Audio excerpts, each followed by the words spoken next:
I work a lot with investors, and the number one question, or the first question anybody always asks me when they're looking at a potential property to purchase is how much income does this property generate? And what they'll do is they'll take that number and then they'll measure it up against whatever the purchase price is going to be. And what that's called is called a cap rate. And the way you determine the cap rate is to take the net income divided by the purchase price multiplied by 100. That number is kind of like your benchmark that everybody uses in order to determine whether or not a property is going to be a good investment. It may or may not be.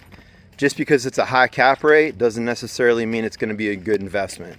So let's say the property you're looking at is listed at $1 million and the net income that it generates per year is $100,000. So you take the $100,000 divided by $1 million multiplied by 100, which you probably don't need to do all that to figure out that this is a 10% cap rate. Now, a 10% cap is an amazing cap rate. Now, just because it's an amazing cap rate doesn't necessarily mean that it's a great investment, because high cap rate properties are most often associated with short-term rentals, which are higher risk properties. And here's why. Short-term rental, you've got people that are coming in and out constantly, which means you're going to have way more wear and tear on your property. You're going to have things breaking a lot more often. You're going to have a lot of maintenance issues. You're going to have, people are going to be coming in and sitting on your couch and they got suntan oil all over them. So you're going to be replacing furniture all the time. So yeah, it is a higher cap rate. Yes, it can be a better investment, but you've also got that risk associated with ongoing maintenance, more expense there. And you also have the environmental factors to consider.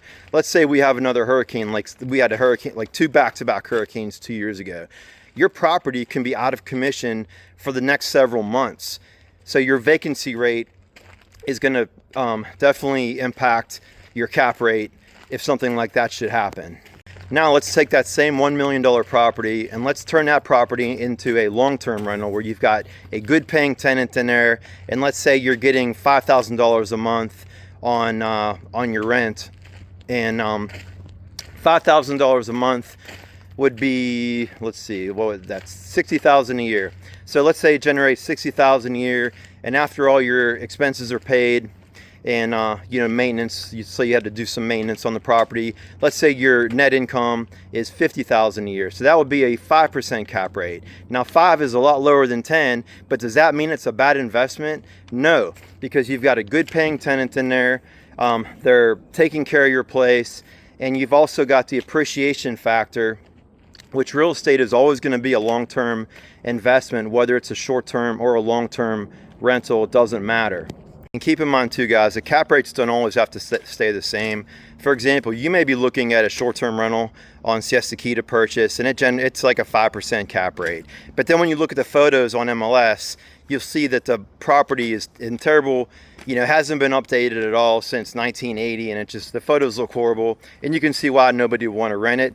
You can turn a 5% cap rate into a 9 or 10% cap rate just by making improvements to the property. But here's the kicker. You could only do that really on a single family home and not a condo, but that's a totally different video. Anyway, I hope you guys got some insight on investment properties and cap rates. If you have any questions at all, please reach out to me. I hope you guys have an awesome day. God bless.